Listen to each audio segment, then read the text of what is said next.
poquito más ampliado. No, yo creo que ya la gente de un ataque que estamos sufriendo ahora de nuestra historia y que se han sufrido siempre. Se han sufrido siempre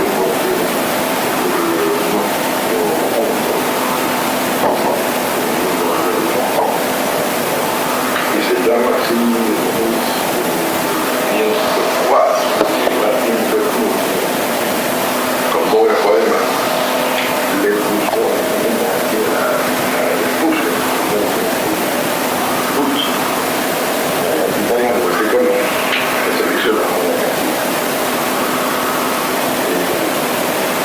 oficialmente hablando de incas,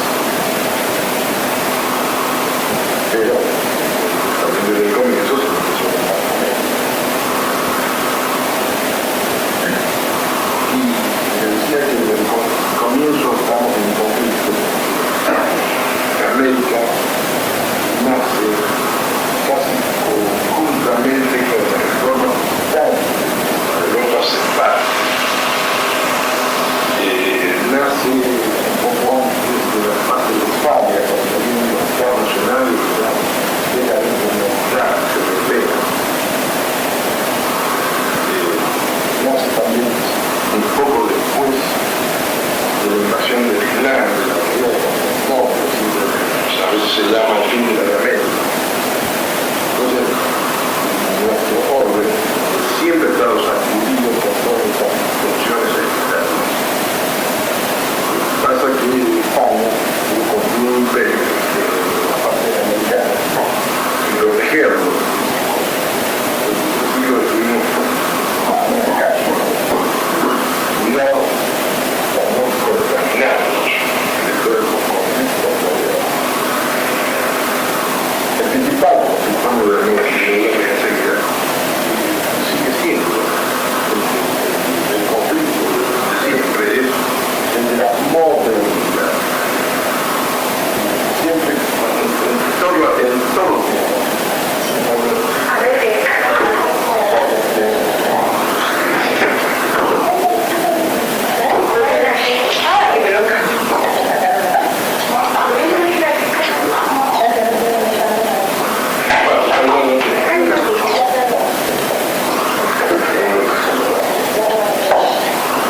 En el fondo de todos los conflictos de un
sustancial de la cristiandad medieval debe permanecer.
siempre están dividiendo, y entonces hay quienes se declaran esencialistas, solo consideran las cosas permanentes, o la mayor parte de ellos son cronólatras, solo ven los accidentes, el cambio. Con Demócrito, lo primero, yo soy un con Heráclito, son viejísimas las cosas, viejísimas, son presocráticas, antes de nosotros, antes de nosotros, antes de nosotros, las educativas, y sobre todo había este señor, el oscuro de Heráclito, le había dicho, en realidad no hay un ser de las cosas, porque si yo veo, digo, me bañé en este río, pero este río es el agua que pasa, y yo también pasé, yo cambié. Entonces, no hay nada que defina, todo es cambio, todo es movimiento, eso dice Heráclito. Y el otro Demócrito no, todo está fijo. Entonces, Aristóteles es el gran maestro de la filosofía realista. Yo salgo a la puerta de mi casa todo el día. Lo veo a mi vecino que sale conmigo, o vamos a trabajar, y lo veo. Él me da a mí, yo lo veo a los viejos. Lo veo que cambia, que se corre, que se pone calor. No sé qué es mi vecino. Hay algo en él que es permanente. Entonces, esos accidentes que lo van transformando, esos son las transformaciones, los cambios de todas las personas. Lo digo, es mi vecino. Y lo mismo digo del río y de mí. Es cierto, el agua pasa, pero ¿por qué digo río?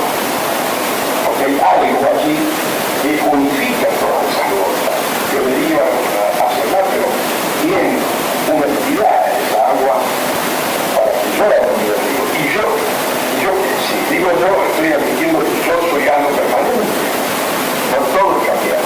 Bueno, esa respuesta de Aristóteles la toma. Entonces distingue perfectamente lo sustancial que es conservar de lo accidental que va cambiando según las épocas. No hay situaciones políticas, no hay que sean iguales, no hay iguales en esto. Siempre estamos hablando de que hay una base humana permanente, pero se presentan situaciones distintas. Las técnicas se van modificando. Todo eso entonces se da en los tiempos modernos para la cristiandad es perfectamente neutro, se puede usar. Se puede usar un teléfono o no, para bien, para mal. Es una cosa que no, en sí nunca no tiene una categoría de valor. De modo que, vuelvo a esto, el conflicto de los tiempos modernos es entre la modernidad y la cristiandad. ¿Por qué? Porque la cristiandad, como digo, es la traducción sociopolítica de la religión cristiana. Entonces, empieza por formar un orden humano, una ciudad humana, que tiene su cabeza, su poder, viene de lo alto, como nos dice la si lo hubiera recibido de lo alto, todo el poder, todo poder de lo alto. Y esa es la justificación del poder, porque siendo los hombres iguales, sí, hay una necesidad de eficacia, que alguien conduzca, para llegar mejor al bien común, en el punto natural. Pero en realidad lo que justifica que un hombre mande a otro es que uno ha recibido de lo alto el poder. ¿Cómo lo va a ejercer? Si lo va a ejercer deliberando, un grupo más restringido, un grupo más ampliado, uno solo, si la forma política, eso es lo de menos.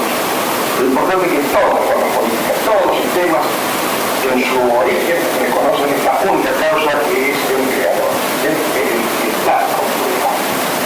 Y sin la autoridad que Dios transmite a los hombres, no hay autoridad de los hombres. Esa es la cúpula de la ciudad cristiana. El poder que viene de Dios. En cambio, la modernidad parte de una herejía del calvinismo.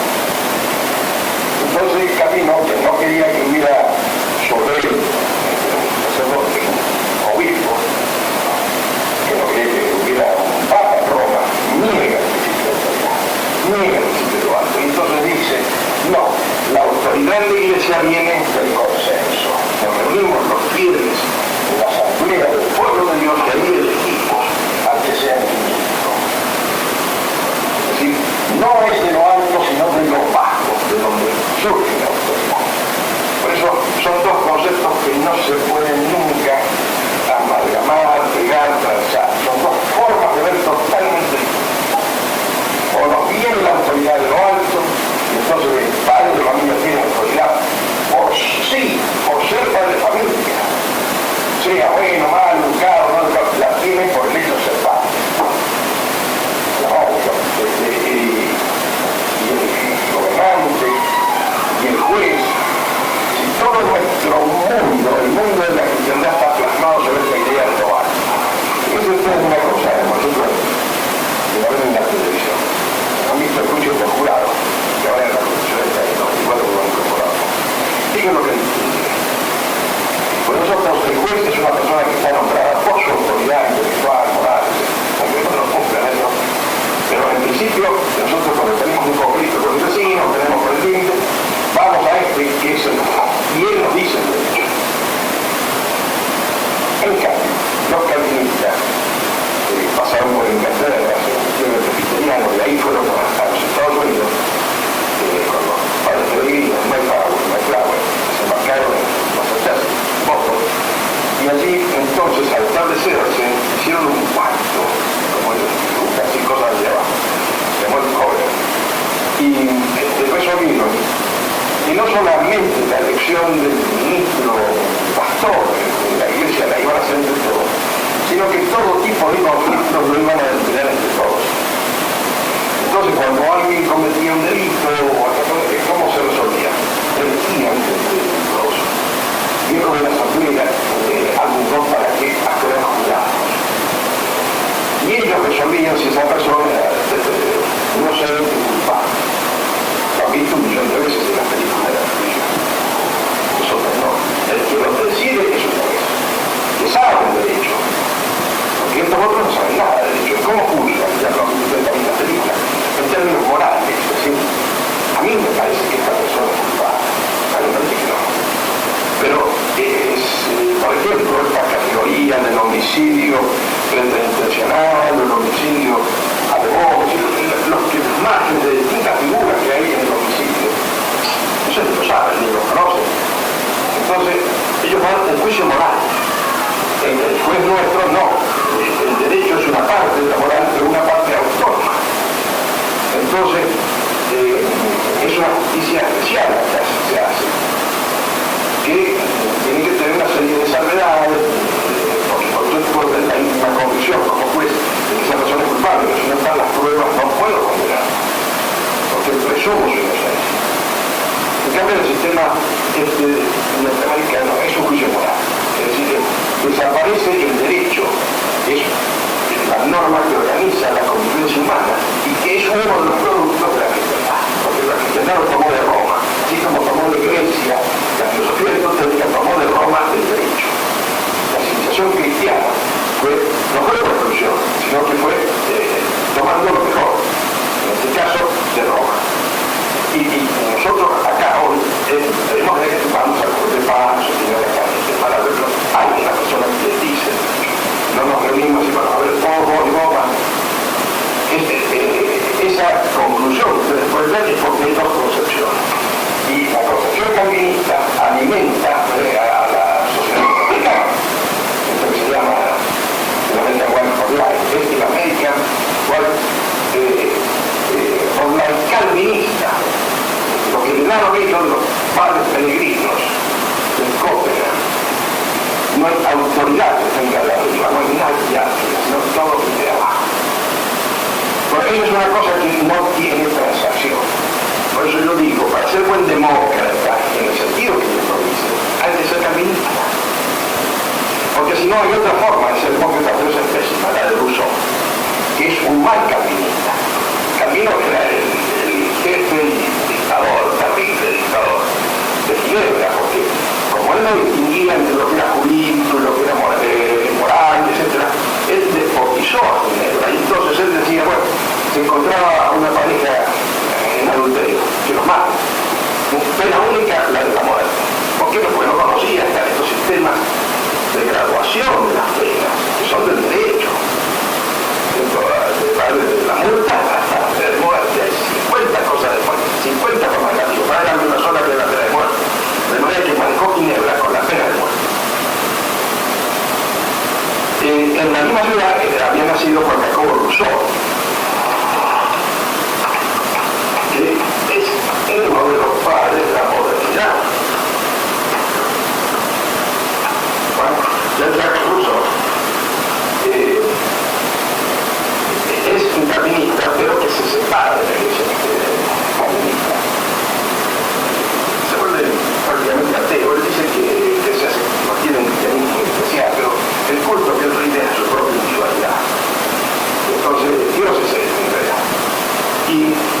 conserva, sí, del calvinismo, este rechazo a las autoridades instituidas. Él lo va a traducir en esto que es el democratismo moral. ¿Cuál es el origen de las autoridades? La soberanía del pueblo. No es la soberanía del pueblo. El pueblo establece las formas concretas de ejercer la autoridad, pero el origen, la legitimidad de la autoridad no la da el pueblo, ni la dan tampoco los gobernantes, la da Dios. Es el único que tiene soberanía en la concepción cristiana. No hay otro soberano que Dios. No los hay entre los hombres soberanos, ni juntos ni separados. La soberanía es de Dios y no la delega. Él sí transfiere el carisma a las autoridades. Todo lo que esa autoridad tiene, derivado de su infinito poder, una pequeña porción de poder. Pero Rousseau, que prácticamente no cree en Dios, establece que es el conjunto, este sistema de la mitad más uno. Bueno, es mucho más complicado el sistema rousseauiano, pero digamos que esto que se llama democracia europea reconoce en Rousseau su padre. Y bien dicho padre sustantivo, ¿no? Él tuvo 5 libros, mandó todos a los seminarios. Porque no quería cargar con eso. Y de este sujeto tan deleznable, tan reprochable por todo, porque él tiene sus confesiones, que son de leer con cuidado, que son lo más opuestos que se puede pensar en materia de relaciones personales a las confesiones de San Agustín. Acá no hay ninguna sensación de culpa, no lo hay por tanto de redención, ni de nada. Él presenta sus vicios y dice, bueno, eso es así. Yo soy admirable porque soy como soy. Entonces, ese es el mismo sujeto que dibuja este sistema que va a ir creciendo en Europa. Primero va a caer en los Estados Unidos, como dije, pero después se va a hacer extensivo a otra parte de Europa. Y no ya bajo la visión religiosa calvinista, sino de esta visión atea rousseauiana. Entonces la democracia europea siempre ha sido una democracia de sinvergüenza, siempre ha sido tramposa, porque los otros lo hacen porque creen que así convocan a Cristo. Cuando digo los tres reunidos en mi nombre, no hay necesidad de ningún ministerio, no hay necesidad de sacerdote, son los fieles los que...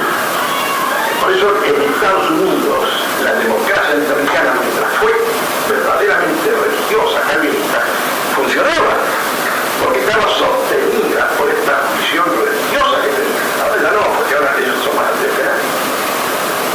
Y entonces han entrado en todas las trampas de los europeos. La democracia europea es siempre tramposa, porque allí no había ninguna inspiración religiosa. Supuestamente todo nacía del conjunto de los hombres, pero entonces había hombres que eran más ricos y ganaban voluntades, había unos que eran más astutos y ganaban más voluntades. Es decir, todas las formas de trepar, de apoderarse del poder, de conquistarlo, de mantenerlo con trampas, es lo que organizó Maquiavelo.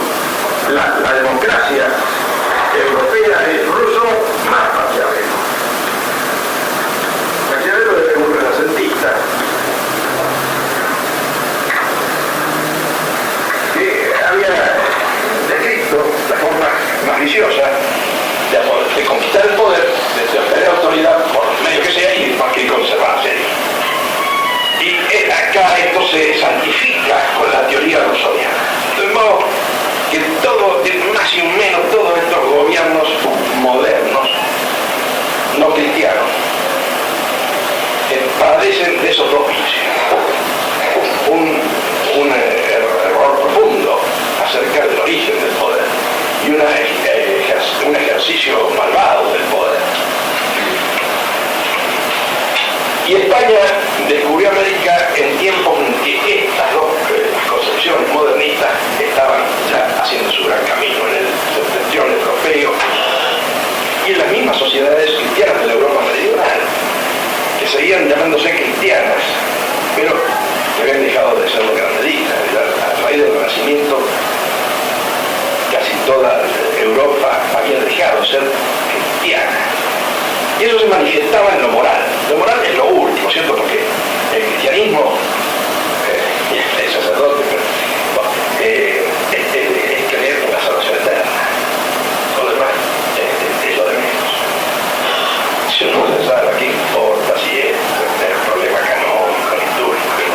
Así que es un camino de salvación.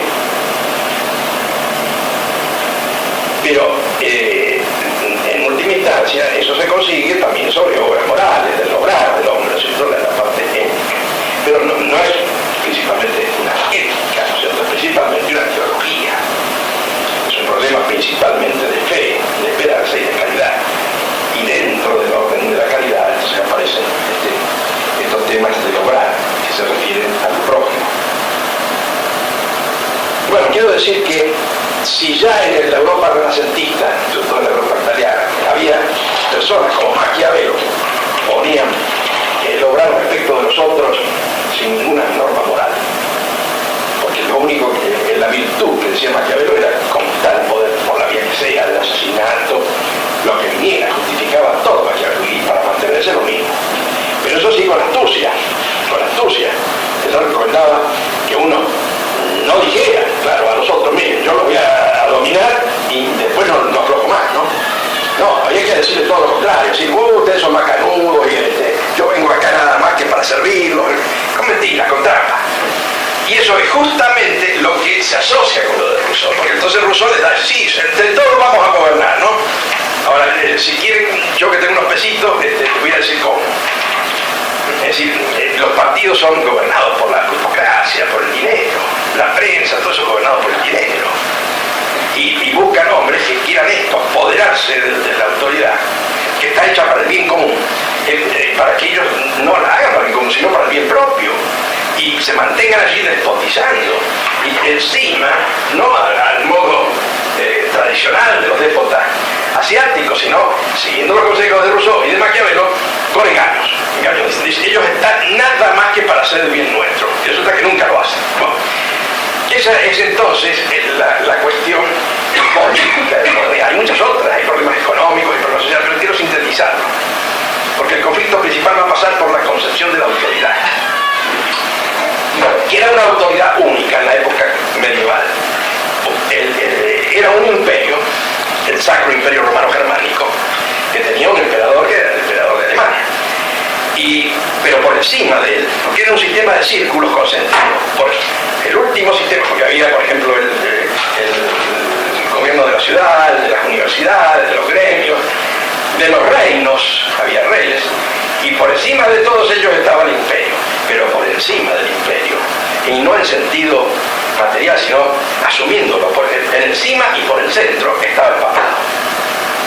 El sumo pontífice no solamente era el jefe, el jefe está mal dicho, no solamente era el vicario de Cristo en la tierra, entonces jefe de la Iglesia Católica, sino que era el que en última instancia gobernaba la cristiandad. Manejaba el cristianismo, es una cosa distinta, porque esto es lo religioso,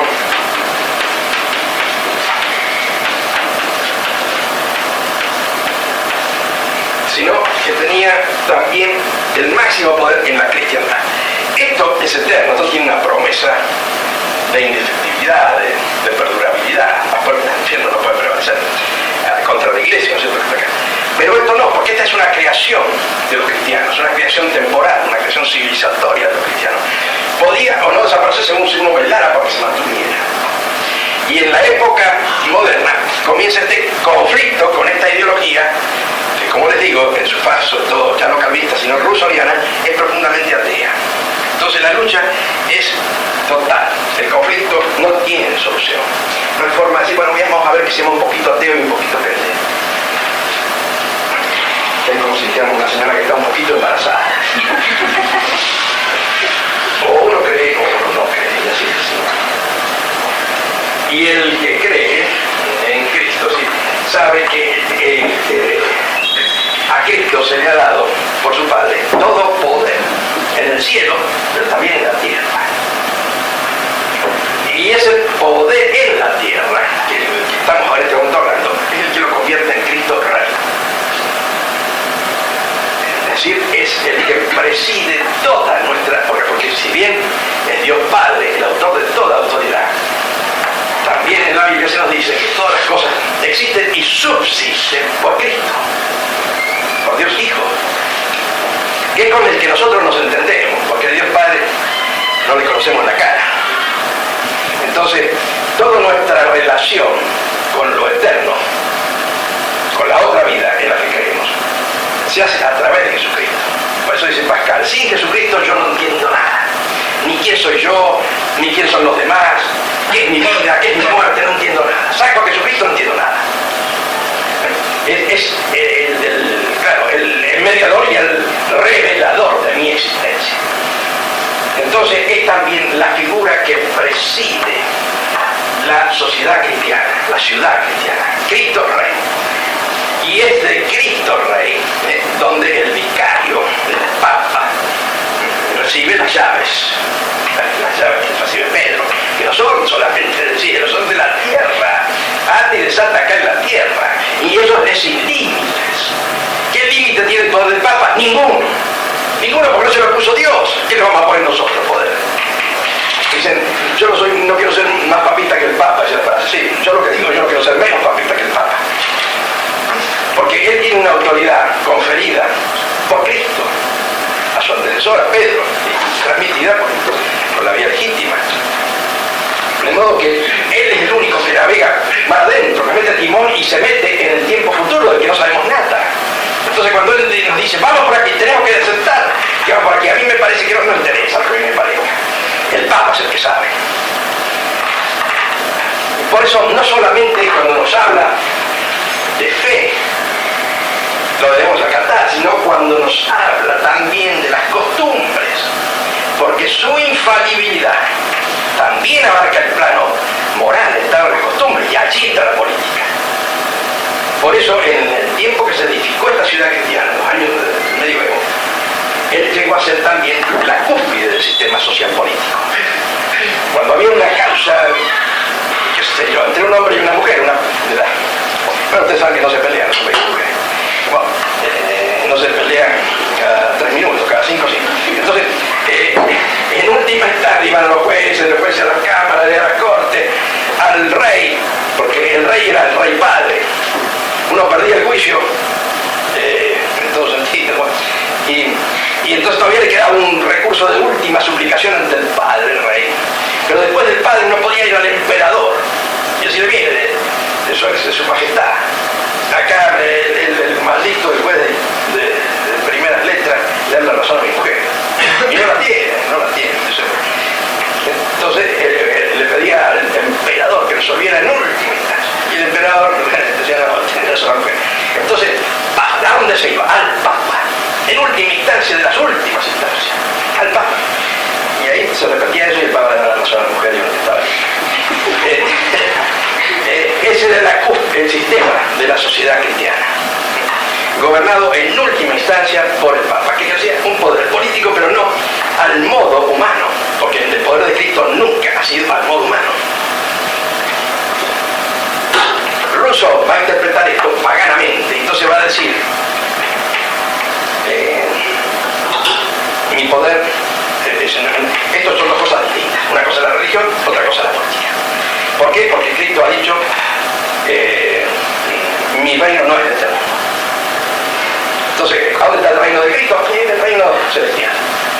Si quieren los curas, allá en la iglesia, lo suyo, pero todo el mundo profano, eso es de nosotros, del Estado. El Estado que se organiza conforme a estos métodos. Mi reino no es de este mundo, dice San Agustín, pero está sobre este mundo. Hay que distinguir los verbos. No es porque el origen no es de acá, pero sí está en el mundo. El poder de Cristo, el reino de Cristo se empieza en este mundo. Luego, entonces la iglesia, digamos, en su cúspide, el Papa, tiene poder sobre este mundo, porque lo tenía Cristo también, y se lo delegó a Pedro. Esto hay que entenderlo, porque esta es la esencia del pensamiento político cristiano. Volvamos a la historia. Vamos a ir en un plano, a veces a otro, ustedes después me preguntan todo lo que no entienden. Con esta concepción cristiana, como les decía, el Renacimiento se está desvaneciendo, están surgiendo los reinos semiagnósticos, maquiavelistas, incluso el Estado pontificio, con sus pontífices renacentistas, era bastante desastroso. Y uno no se tiene que escandalizar, porque el Papa tiene, cuando habla de fe o de doctrina, tiene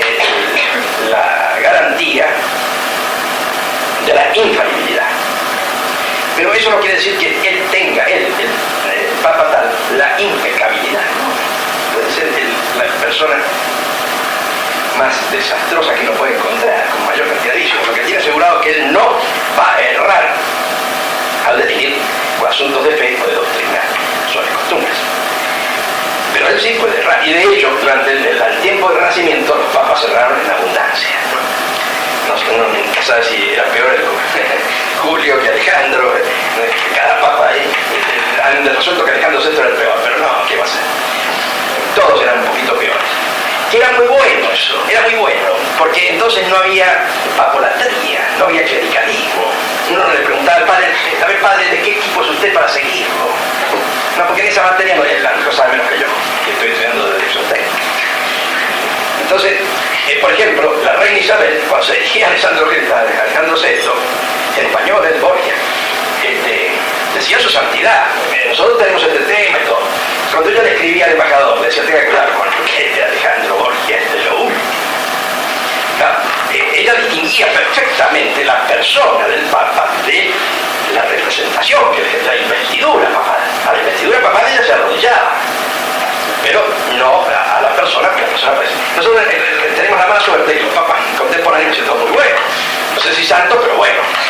No tienen hijos, por ejemplo, que no tenían todos del Renacimiento. Lo cual te venía bien, porque así aseguraban los cardenales, ahora se lo dan a cualquiera.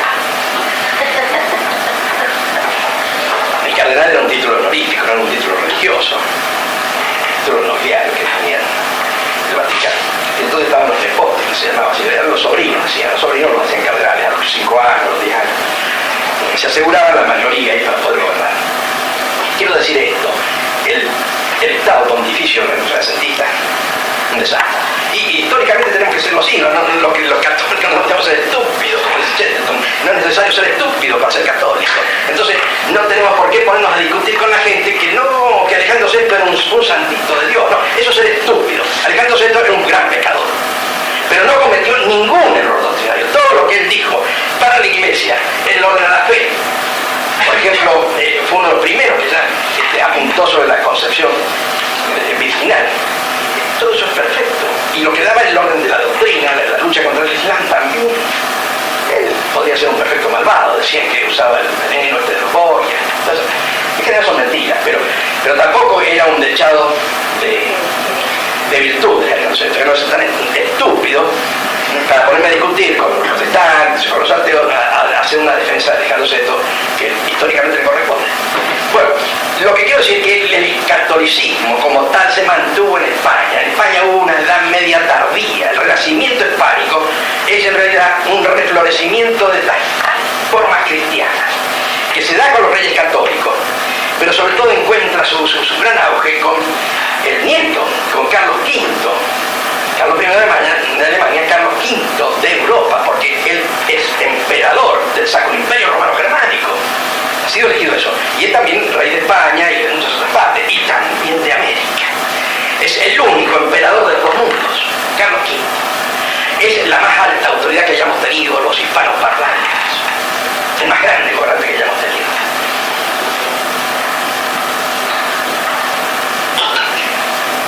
Cuando él fracasó en la lucha para unir nuevamente Europa, así para terminar con eso, sobre todo en su representación septentrional con los luteranos, abdicó y dejó parte de su imperio en manos de su hijo Felipe II. Y Felipe fue el encargado de proyectar al mundo el imperio español.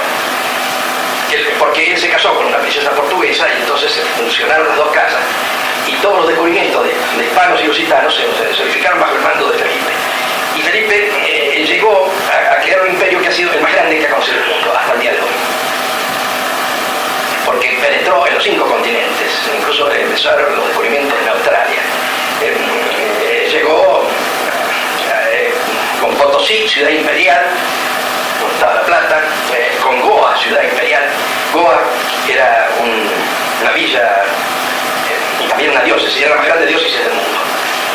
Y desde allí se gobernaban a veces Macao, etc., de Japón, que entraban por China. Cuando las campanas de una iglesia católica repicaron en Lhasa, en el Tíbet, ahí llegó al máximo la evangelización, es decir, la idea de la Iglesia universal, de la idea de la Iglesia católica. El catolicismo estaba en Manila, estaba en El Paso, en Texas, o en Los Ángeles, estaba en el Estrecho de Magallanes, estaba en la India, estaba en todo el Golfo Arábigo. Se había expandido el catolicismo realmente como una promesa de Iglesia Universal. Pero como Dios es el Señor de la historia, Él sabe por qué estos avances y todo entonces eso. Pero digamos que con Felipe llegó a ser en el tiempo histórico la máxima expresión de la idea católica. Y ahí justamente es cuando se configura nuestra identidad nacional. Por eso es muy importante, porque cuando dicen, ¿qué somos nosotros? Somos americanos. ¿Qué significa ser americano? Significa esto de Américo Vespucio. ¿Quién es Américo Vespucio? Un gobernante que se manda, un navegante, para que complete lo que Colón acababa de descubrir. Y Colón descubre lo que estaba cubierto, es decir, este nuevo mundo. Ellos lo han hecho en función de la lucha contra el Islam. El descubrimiento de América es parte de la cruzada que el Papa organiza para caerle por la espalda al Islam. Las tierras que están detrás del dominio musulmán se llaman Indias. Sean allá en lo que hoy se llama la India, donde va Vasco da Gama, los portugueses, o sea esto que hoy se llama América. Son las Indias, todas las Indias, porque están en el juicio de los europeos detrás del Islam. Se iban a caer por detrás del Islam para poder reconquistar el Santo Sepulcro. Porque de lo que se trataba, Colón lo tiene muy claro, de lo que se trataba no era de llegar a las Lucadas, ni a Cartagena, ni a Paco, era sacarlo de acá para poder reconquistar el Santo Sepulcro. 8 veces se había querido reconquistarlo y no se había podido. Pero ¿qué importancia tenía? ¿Y cómo que importancia? Roma es la ciudad del Papa, pero el centro cósmico de la humanidad está en el Monte Calvario. De manera que mientras los cristianos no sean dueños del Monte Calvario, no son dueños de nada. Así que para los hombres de la cristiandad, todo su esfuerzo, toda su atención estaba en la reconquista del Santo Sepulcro. Que estaba, como sigue estando, ¿no es cierto?, por partes a veces iguales entre judíos y árabes, ¿sí? Dos religiones totalmente extrañas al cristianismo. Entonces los cristianos, tanto los de Oriente, que se habían separado del papado, esta cosa cismática, como nosotros los occidentales. Se dice nosotros el mundo occidental. ¿Y por qué el occidental? Porque somos herederos del Imperio Romano de Occidente, que fue gobernado de la manera que les explicaba, es decir, con la cabeza papal y el Imperio Romano de Occidente, que se llamó Sacro Imperio Romano Germánico. Que primero pasó a los franceses, al Franco, con Carlomagno, y después se trasladó a la dinastía de los Otones, etcétera, de los de Alemania. Bien, el descubrimiento se hizo para eso, para reconquistar el Santo Sepulcro. Fue un error geográfico, sobre todo el de Colón, la imagen de Vasco da Gama. El que organizó todo esto fue un hombre que vivía en Recoleto, en su casa de allí, o Palacio de Sagres, Enrique el Navegante, un príncipe portugués. Y en esa escuela se formaron todos, Vasco da Gama, Américo Vespucio, Colón, etcétera, Caboto, Magallanes, todos salieron de ahí. Y todos salían bajo esa misma inspiración de que aquello que había fracasado por tierra, de la toma de Jerusalén, ahora se podía hacer por el mar. Por eso es muy elemental esto, cómo lo dibujan los chicos al descubrimiento, con una calavera, un buquecito. ¿Y qué tiene ese buquecito? Unas velas. ¿Y qué tienen las velas? Una cruz. ¿Qué cruz? Una crucecita chica, grande. ¿Y de qué color? Roja.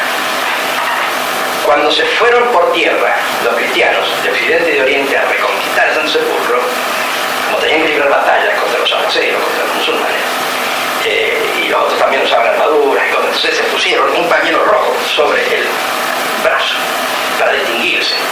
Y eso se va a transformar después en una cruz roja sobre el pecho. Y ahí viene lo de cruzados y de cruzada. Es esta cruz que se traza para distinguir al combatiente cristiano. Y por eso, como esta es una cruzada pero marítima, las velas son rojas, las de Vasco da Gama, que llega a las Indias, y las de Colón, que llega a la América. Eso fue, como les digo, un error geográfico, pero previsto por Dios Padre y por Dios Hijo. ¿No? Porque estos son los acontecimientos que marcan la historia de la humanidad.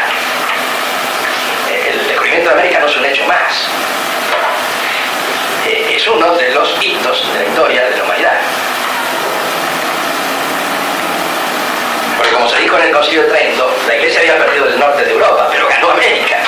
Así que repuso su feligresía enseguida, porque los indios empezó a decir, eran naturales de las Indias. Enseguida fueron convertidos por la acción de los misioneros, las grandes órdenes misioneras, ¿no? Sobre todo los franciscanos, ¿no? Convirtieron masas inmensas de indios. Los convirtieron a la religión cristiana y también a las formas civilizatorias de la cristiandad. Por eso América se construye con estas fórmulas.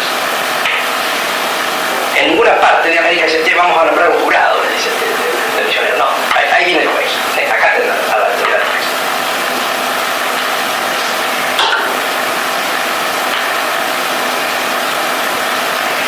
Con Carlos y con Felipe, este mundo nuestro, este imperio nuestro, llega a su máxima expresión. Es la edad de oro nuestra. Cuando se batalla contra la modernidad y durante mucho tiempo de forma victoriosa. Pero la modernidad pudo más, históricamente. En 1648 se hizo triza en el imperio, la idea imperial, y entonces surgieron las naciones-estado que vemos hoy. Algunas protestantes, otras católicas, muchas agnósticas. Con el tiempo van a aumentar las agnósticas hasta que sean casi la unanimidad. América, como les decía, se preservó durante los 3 siglos de la dominación hispánica de la modernidad. Quedó ajena a la modernidad. Seguimos viviendo, como dicen claramente, en la Edad Media. Una expresión fea, falsa esto de Edad Media, porque no fue mediante nada. Fue la edad de la fe, como se ha dicho con precisión. Lo que los manualistas llaman la Edad Media se llama la edad de la fe. Y esa edad de la fe europea se trasladó a América y los 3 siglos de la dominación española estuvo bien. Y por eso se explican muchas cosas, por ejemplo, el mestizaje, porque ya cuando llega Colón, sobre todo Hernán Cortés, dice a los aztecas, ustedes son mis hermanos. ¿Por qué? Porque ustedes y nosotros descendemos de unos mismos padres, son Adán y Eva.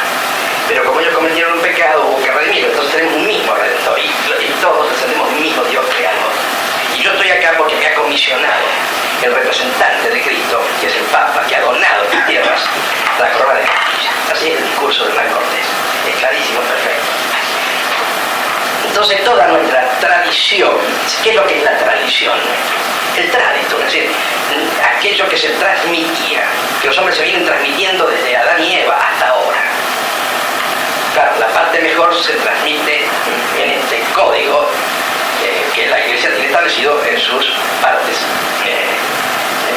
absolutas, es decir, la Biblia, lo que fue es el libro, lo que fue escrito por el autor inspirado por Dios. Y esto es lo que se transmite, eso es la tradición.